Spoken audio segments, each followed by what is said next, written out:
Hello everyone. Today we will talk about how to fix the app of Facebook Lite. We will go to settings,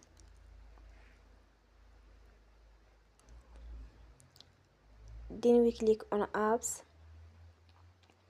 After that you will search the app Facebook Lite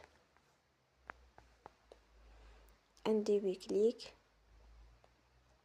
Then you will on for stop.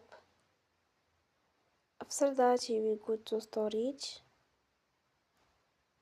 Then we click on clear cache.